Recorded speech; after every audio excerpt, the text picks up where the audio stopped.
A very warm welcome to all the students of class 10 biology. Myself Shivani from St. Xavier's High School, Sidapar, Badalgar. Today we are going to start respiration in fish of the chapter life processes.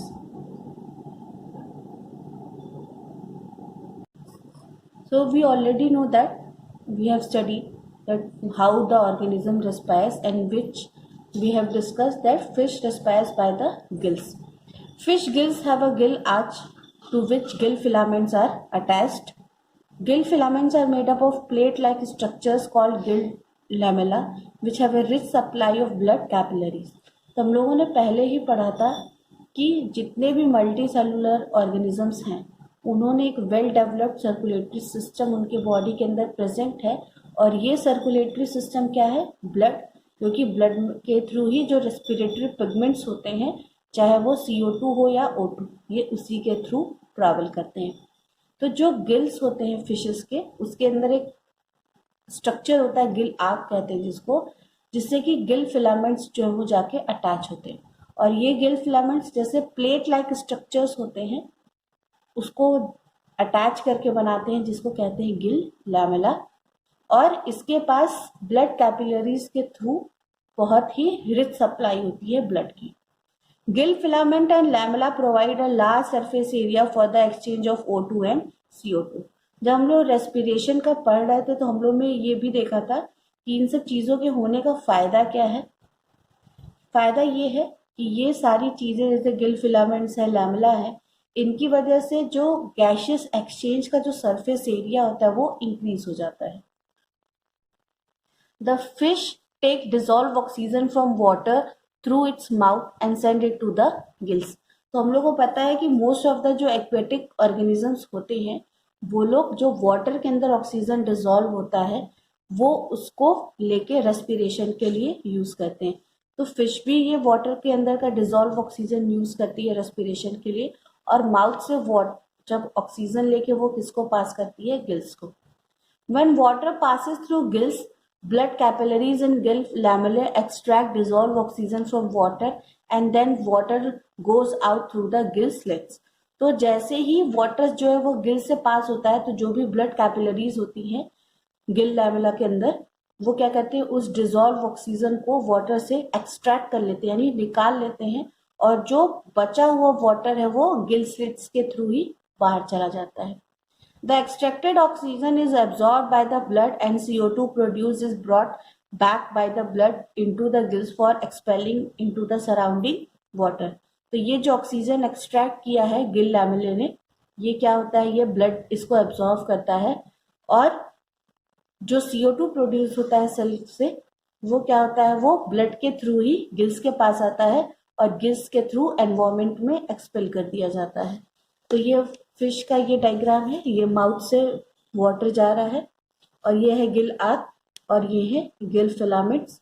तो यहीं से जो ये है water जो है वो बाहर चला आता है, ठीक है। और ये डायग्राम है, यहाँ पे ये फिलामेंट्स क्या है? प्लेट लाइक स्ट्रक्चर है जो कि अटैच है। तो ये सब पोर्शन इसको क्या कहते हैं? लैमेली। ये क्या है? गिल आर्क, ठीक है। यहाँ से वाटर जो है वो अंदर की तरफ फ्लो हो रहा है। फ्लो होने के बाद कैपिलरीज में क्या होगा? ये क्या है? जो ब्लू कलर से दिखाते हैं वो क्या होता है? ऑक्सीजन पुअर ब्लड, यानी वो डीऑक्सीजनेटेड ब्लड जिसको हम कहते हैं। और जो रेड कलर से दिखाता है वो ऑक्सीजन रिच ब्लड है, यानी ऑक्सीजनेटेड ब्लड है। तो वाटर के अंदर ऑक्सीजन आया, ठीक है। अब यहाँ से ये वाटर का जो ऑक्सीजन है वो ब्लड कैपिलरीज में चला जाएगा, और ब्लड कैपिलरीज से यूज होके ऑक्सीजन जो है वो सेल्स ले लेंगे, और जो डीऑक्सीजनेटेड ब्लड है वो क्या होगा? उससे जो CO2 है वो वापस से गिल से बाहर चला जाएगा। Now the last topic for the pre-mid examination, respiratory system in humans. In human beings many organs coordinate together to carry out the process of respiration. तो हम लोग क्या है? रेस्पिरेशन सिस्टम एनिमल्स का, ह्यूमंस का सबसे ज़्यादा एडवांस्ड है, क्योंकि हम लोग ये बॉडी के अंदर कई ऑर्गन्स जो है वो कोऑर्डिनेट करते हैं रेस्पिरेशन के प्रोसेस के लिए। The main organs of human respiratory system are knows और नॉस्ट्रिल्स, नेजल कैविटी, फार्निक्स, लार्निक्स, ट्रैकिया जिसे विंड पाइप भी कहते हैं, ब्रोंकाई, लंग्स एंड डायफ्राम। तो हमारा जो रेस्पिरेशन का प्रोसेस होता है वो नोज से शुरू होता है, नोज को हम लोग नोस्ट्रल्स भी कहते हैं, यानी जो दो सर्कुलर से ओपनिंग्स होते हैं नाक के पास, उसे हम नोस्ट्रल्स कहते हैं। राइट साइड को राइट नोस्ट्रल और जो लेफ्ट साइड में होता है उसको लेफ्ट नोस्ट्रल, ठीक है। फिर जो नोस्ट्रल से होते हुए एक ट्यूब जैसा है, खाली जो स्पेस है, उसको नेजल कैविटी कहते हैं। फिर फार्निक्स जो होता है वो हमारे, जहाँ पे फूड पाइप और विंड पाइप के लिए कॉमन पैसेज ये होता है, ठीक है। फिर लार्निक्स क्या होता है, जो हमारे गले में थोड़ा सा एक, हम लोग कह सकते हैं बाहर की तरफ निकला रहता है, जिसकी वजह से हमारी आवाज भी आती है, जिसे हम लोग साउंड बॉक्स कहते हैं। लार्निक्स एक और नाम है एडम्स एप्पल, ठीक है। इसके बाद ट्रैकिया है। दो पाइप है हमारे थ्रोट में, एक है फूड पाइप जिसे इसोफेगस कहते हैं, दूसरा है विंड पाइप जिसे कि ट्रैकिया कहते हैं। देन ब्रोंकाई, जो ट्रैकिया है वो दो पार्ट में डिवाइड होती है, जिसको कि प्राइमरी ब्रोंकाई कहते हैं, और यही प्राइमरी ब्रोंकाई सबसे पहले लंग्स के अंदर एंटर करती है। इसके फर्दर ब्रोंकाई की ब्रांचेस होती हैं, जैसे primary bronchi, secondary bronchi, tertiary bronchi. फिर इससे छोटी यूनिट आती है ब्रोंक्यूल्स। इसके बाद आते हैं हमारे लंग्स, और सबसे लास्ट में होता है डायफ्राम। डायफ्राम क्या करता है, जो थोरैसिक कैविटी और एब्डोमिनल कैविटी के ऑर्गन्स को सेपरेट करता है। Lungs are the main organ of respiratory system. तो रेस्पिरेशन स्टार्ट भले ही नोज से होता है, लेकिन जो सबसे मेन ऑर्गन है जहाँ पे रियल गैसेस एक्सचेंज होता है, O2 हम लेते हैं, वो क्या होता है ब्लड कैपिलरीज से होते हुए कहाँ जाता है, हमारे लंग्स के अंदर। और जब हम एक्सपेल करते हैं तो यही ब्लड कैपिलरीज के थ्रू होते हुए ये O2 जो है वो सारे बॉडी के सेल्स को मिलती है, और जो CO2 वो प्रोड्यूस होते हैं वो उसी लंग्स के थ्रू होते हुए हमारे बॉडी से बाहर जाते हैं, इनहेलेशन और एक्सहेलेशन जिसको कहते हैं, ठीक है। और इसके आगे अभी हम लोग जब ट्रांसपोर्टेशन पढ़ेंगे तो हम लोग डबल सर्कुलेशन भी पढ़ेंगे, कि कैसे डीऑक्सीजनेटेड ब्लड हार्ट से लंग्स के पास आता है और लंग्स से ऑक्सीजनेटेड ब्लड कैसे हार्ट के पास जाता है। Respiratory system is closely linked with circulatory system. अगर ध्यान से देखेंगे तो रेस्पिरेटरी सिस्टम सर्कुलेटरी सिस्टम से बहुत ही क्लोजली रिलेटेड है। क्यों? क्योंकि सर्कुलेटरी सिस्टम ही O2 या CO2 जो है वो ट्रांसपोर्ट करने के लिए रिस्पॉन्सिबल है। वो ब्लड से ही वो O2 आएगा जो कि सेल्स के पास जाएगा, और सेल्स जो CO2 प्रोड्यूस करेंगे वो सर्कुलेटरी सिस्टम से ही बाहर जाएगा, और यही जो O2 आता है उसी को तो हमारे सेल्स यूज करते हैं ब्लड से लेके, ठीक है। तो ये डायग्राम है जो कि एनसीईआरटी में भी दिया हुआ है। ये है हमारा नोज, ये ओपनिंग को ही क्या कहते हैं, नोस्ट्रिल्स, या इसका एक और नाम है एक्सटर्नल नेयर्स, ठीक है। एक्सटर्नल मतलब क्योंकि बाहर की तरफ ये दिखता है तो उसे क्या कहते हैं, एक्सटर्नल नेयर्स। फिर अंदर जो कैविटी होती है उसे क्या कहते हैं, नेजल कैविटी। उसके बाद हमारा माउथ का एक और कैविटी होता है जिसे बकल कैविटी कहते हैं। तो बकल कैविटी का यहाँ कोई काम नहीं है, मेन काम है नेजल कैविटी का, ठीक है। फिर यहाँ से दो पाइप आएगी, ठीक है। एक होगी हमारी विंड पाइप और दूसरी होगी ये जो है वो ये फूड पाइप है। तो फूड पाइप डाइजेशन का पार्ट है, हमें यहाँ नहीं पढ़ना है। और जो यहाँ से ये दूसरा वाला पाइप आ रहा है इसे हम लोग क्या कहते हैं, विंड पाइप, ठीक है। ये रहा विंड पाइप। इसके ठीक पहले होता है लार्निक्स यानी वॉइस बॉक्स, ठीक है। और लार्निक्स के ऊपर ही एक फ्लैप लाइक कवरिंग होती है जिसको हम लोग क्या कहते हैं, एपिग्लॉटिस। तो एपिग्लॉटिस का फंक्शन आई होप सबको पता होगा कि जब भी एपिग्लॉटिस क्या करता है, जब भी हम लोग खाना खाते हैं तो ये हमारे विंड पाइप को कवर कर देता है ताकि खाना जो है वो विंड पाइप में ना जाए। और कभी कभी जब हम लोग, ये भी एक एडवाइस दी जाती है कि खाते वक्त बोलना नहीं चाहिए, क्योंकि बोलने के वक्त क्या होता है कि ये जो विंड पाइप है वो भी ओपन होती है। इसीलिए कई बार जब हम लोग खाते हुए बोलते हैं तो खाना जो है वो विंड पाइप में जाके फंस जाता है, जिसकी वजह से हम लोगों को कफिंग आनी शुरू हो जाती है, ठीक है। फिर ये हो गया वॉइस बॉक्स से नीचे आया ट्रैकिया जिसे कि विंड पाइप कहते हैं, जहाँ से ऑक्सीजन नोज से होते हुए यहाँ पे आएगा। उसके बाद ट्रैकिया ही दो पार्ट में डिवाइड हो जाता है जिसे कि अभी बताया ब्रोंकाई कहते हैं, ठीक है। ये सबसे पहले जो है वो ब्रोंकाई होगा। ब्रोंकाई फिर सब डिवीजन में डिवाइड होता है, सेकेंडरी, फिर टर्चरी। टर्चरी ब्रोंकाई से ही ब्रोंक्यूल्स होते हैं। तो ये जो रिंग्स दिख रहे हैं ट्रैकिया के अंदर भी, ये ट्रैकिया से लेके ये टर्चरी ब्रोंकाई तक रिंग्स दिखते हैं। तो ये सी शेप के कार्टिलेजिनस रिंग्स होते हैं। कार्टिलेजिनस रिंग्स होने का फायदा क्या है? कार्टिलेजस रिंग होने की वजह से जो हमारा विंड पाइप है या ये फिर हमारी जो ब्रोंकाई है, क्योंकि इनको ऑक्सीजन का इनहेलेशन और CO2 के एक्सहेलेशन के लिए हमेशा एक्सपैंड एंड कॉन्ट्रैक्ट करना पड़ता है। तो कार्टिलेज के होने की वजह से ये कभी भी सिकुड़ते नहीं है। उसके बाद ब्रोंक्यूल्स है। ब्रोंक्यूल्स में कार्टिलेजिनस टिश्यू नहीं होता है और इसी ब्रोंक्यूल से एक बलून लाइक स्ट्रक्चर जो है वो अटैच होता है सारे ब्रोंक्यूल से, जिसे कि हम लोग क्या कहते हैं? एल्वियोलाई। तो भले ही यहाँ से पूरा नोज से ही ऑक्सीजन आना शुरू होगा, ये ऑक्सीजन यहाँ नोज से होते हुए, नेजल कैविटी से होते हुए, वॉइस बॉक्स से, फिर ट्रैकिया से, प्राइमरी ब्रोंकाई होते हुए ये कहाँ पे आएगा? एल्वियोलाई के अंदर। ठीक है। और एल्वियोलाई के पास ही ब्लड कैपिलरीज लगी होती हैं। वो ब्लड कैपिलरीज क्या होती हैं? एल्वियोलाई से ऑक्सीजन ले लेती हैं और ब्लड जो है वो जाके फिर जिस सेल को वो ऑक्सीजन चाहिए वो उसको दे देगा। फिर ऑक्सीजन जो है वो क्या करेगा? ग्लूकोज को ब्रेक डाउन करेगा और उससे क्या प्रोड्यूस होगा? CO2, वाटर और एनर्जी। अब ये जो CO2 है, जो सेलुलर वेस्ट है, वो वापस से ब्लड के थ्रू कहाँ आएंगे? एल्वियोलाई के पास। फिर एल्वियोलाई उससे CO2 लेगा और CO2 भी इसी सेम पाथवे से बॉडी से बाहर चला जाएगा।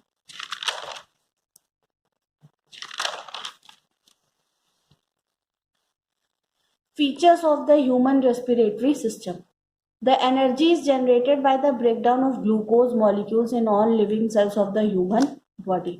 तो हमारी बॉडी के अंदर जो एनर्जी का सिंथेसिस होता है वो ग्लूकोज के ब्रेकडाउन से ही होता है। और हम लोगों ने पहले भी पढ़ा है कि glucose is the main respiratory substrate. जब भी रेस्पिरेशन होता है सबसे पहले जो टूटने वाला प्रोडक्ट होता है वो ग्लूकोज ही होता है। तो जितने भी सेल्स हैं हमारी बॉडी में सब ऑक्सीजन का यूज करके और ग्लूकोज का ही ब्रेक डाउन करते हैं और उसी से वो एनर्जी जनरेट होता है, जिसको वो ATP के फॉर्म में स्टोर करके रखते हैं। और जब भी हमारी बॉडी को एनर्जी की जरूरत होती है यही ATP टूट के हमें एनर्जी देता है।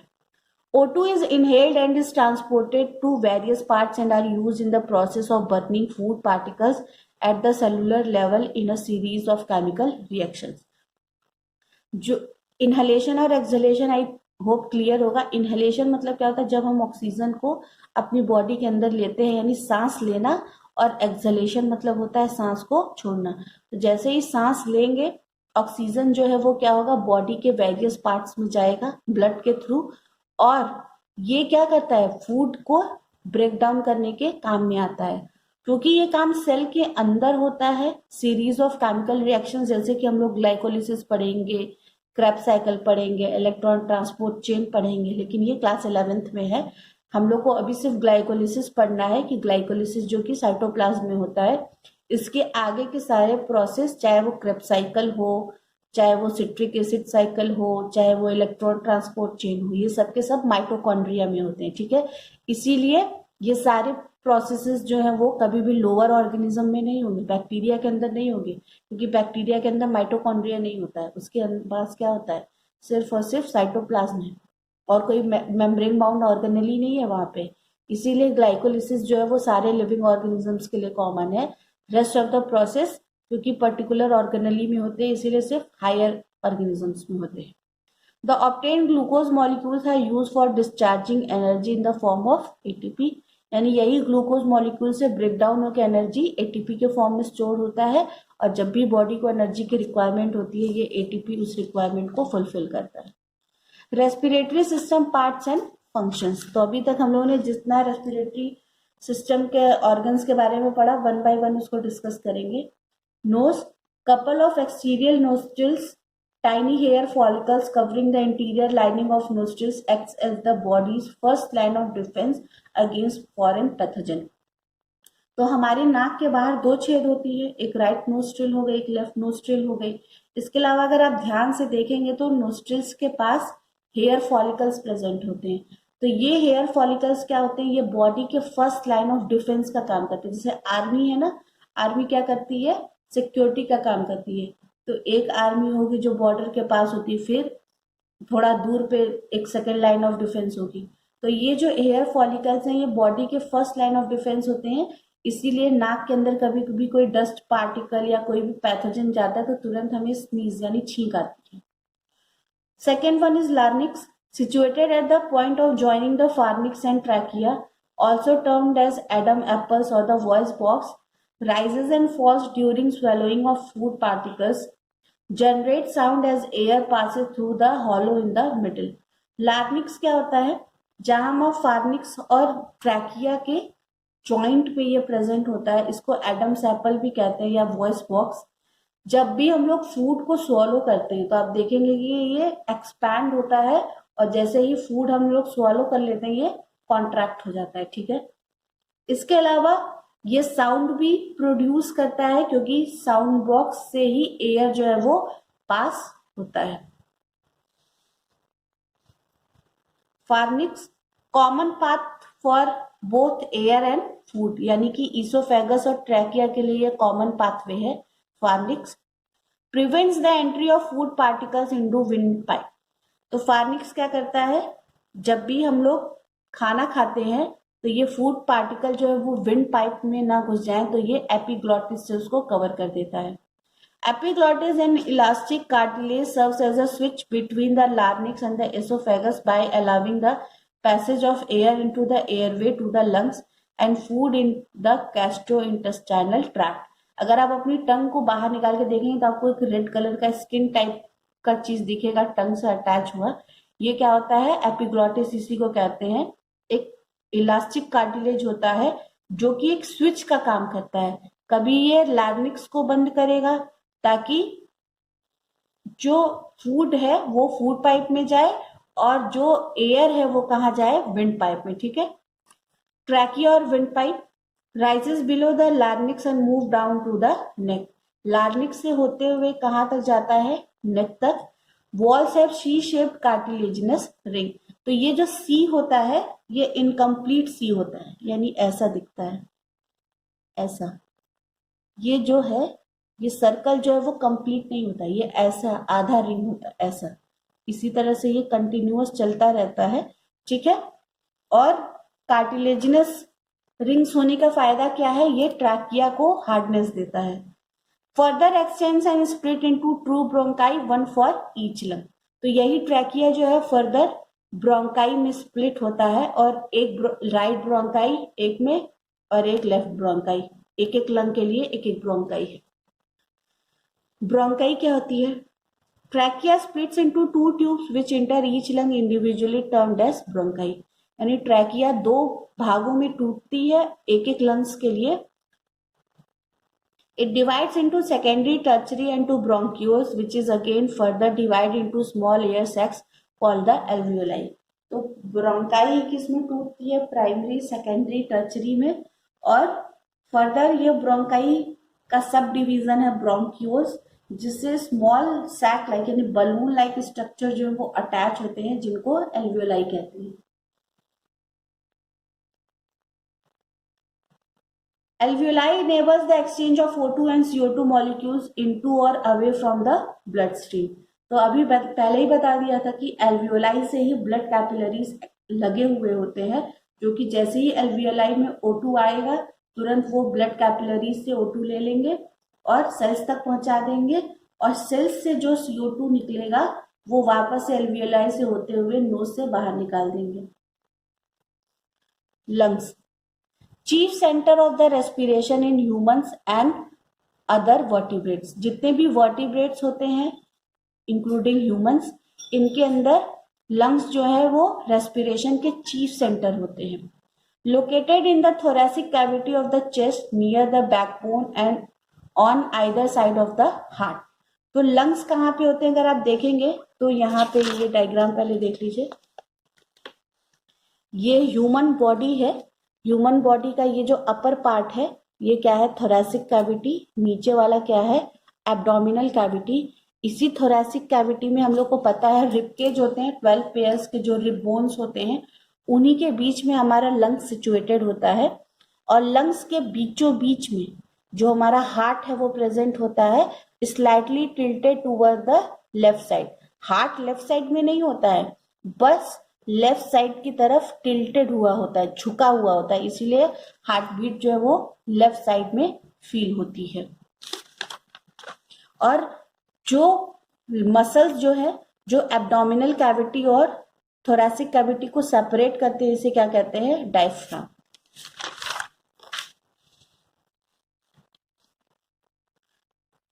Pair of large spongy organs mainly involved in the exchange of gases between the blood।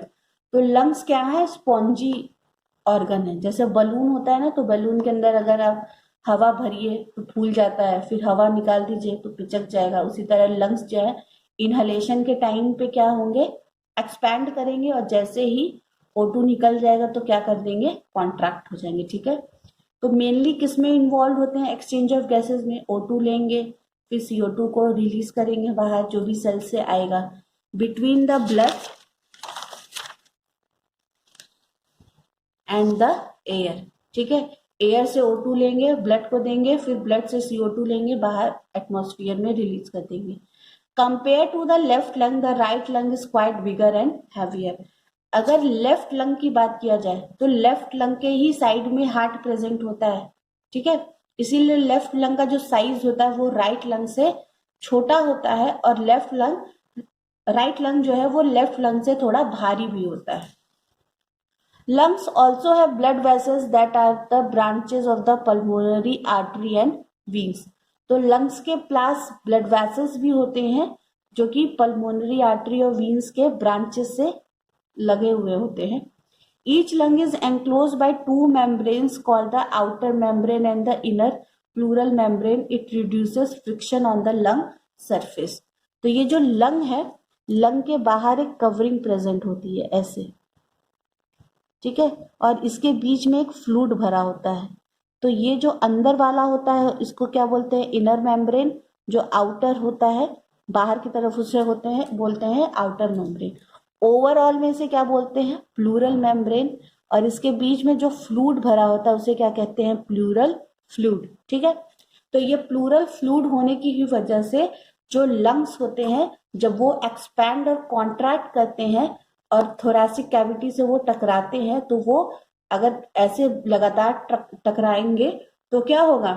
Friction की वजह से लंग्स का जो आउटर सरफेस है वो इंजर्ड हो जाएगा। लेकिन क्योंकि अंदर फ्लूइड भरा होता है तो ये लुब्रिकेशन की वजह से बार बार टकराने से भी थोरैसिक कैविटी से जो लंग्स होते हैं उनको कोई डैमेज नहीं पहुंचता है। The membranes enclose a space called a pleural cavity that contains a fluid which provides lubrication for expansion and contraction। अभी पढ़ा, जो लंग्स का आउटर और इनर मेम्ब्रेन होता है उसके बीच में प्लूरल फ्लूइड प्रेजेंट होता है। ये प्लूरल फ्लूइड क्या करता है? कॉन्ट्रैक्शन और एक्सपेंशन ऑफ लंग्स के लिए क्या प्रोवाइड करता है? एक एनवायरमेंट।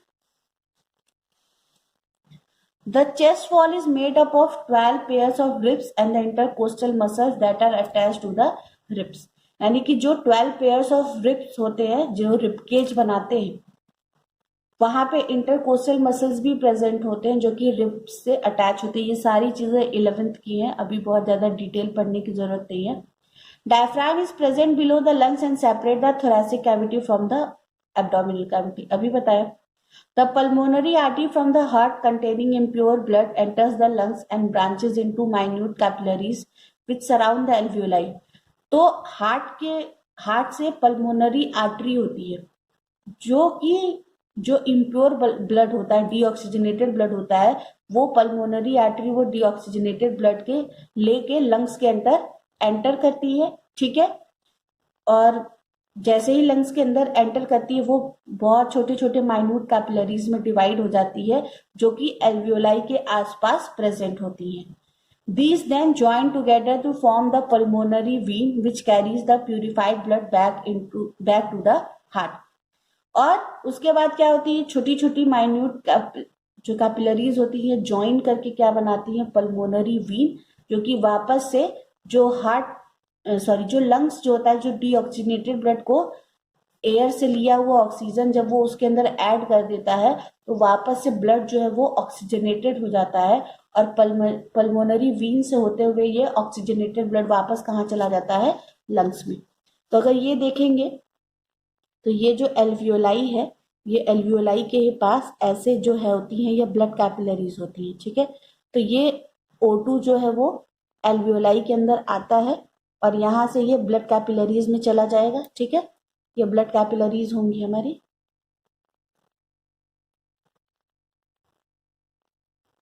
ये एल्वियोलाई है, ये एनवायरमेंट से इसके अंदर O2 आया और यहाँ से ये ब्लड कैपिलरीज में आ गया। अब ब्लड कैपिलरीज से होते हुए ये जो है ट्रैवल करेगा, ठीक है, O2। और यहाँ पे मान लेते हैं बॉडी की कोई सेल है, ठीक है। तो ब्लड के अंदर जो भी ऑक्सीजन होगा, ब्लड कैपिलरीज में यहाँ O2 लिख देते हैं, ठीक है।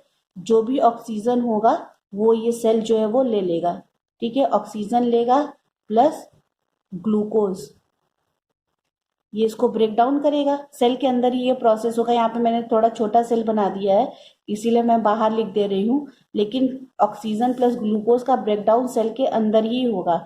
इससे रिलीज क्या होगा, CO2 plus water plus ATP, ठीक है। अब ये जो CO2 है ये वापस से इसी ब्लड के थ्रू जाएगा और यहाँ से फिर ये एल्वियोलाई में जाएगा, एल्वियोलाई से ये वापस से बाहर एनवायरमेंट में आ जाएगा, ठीक है। यही है। और इसके अलावा क्या होगा, ये जो लंग्स हैं, लंग्स और हार्ट जो है वो डबल सर्कुलेशन में अटैच कैसे होते हैं, पल्मोनरी आर्टरी से डीऑक्सीनेटेड ब्लड हार्ट के अंदर आएगा, ठीक है। और हार्ट फिर वो पल्मोनरी आर्टरी से जो डीऑक्सीनेटेड ब्लड है वो लंग्स के अंदर जाएगा, लंग्स उस ब्लड के अंदर ऑक्सीजन ऐड करेगा और फिर पल्मोनरी वीन से होते हुए वो ऑक्सीजनेटेड ब्लड लंग्स के अंदर हार्ट के अंदर आएगा और हार्ट से वो फिर पूरी बॉडी के हर एक सेल्स तक जाएगा। So by this 2 topics of pre-med examination, that is digestion and respiration, is completed. Only questions will come from these topics, and in the further video after examination I will send remaining videos. Thanks for watching the video. Stay home, stay safe.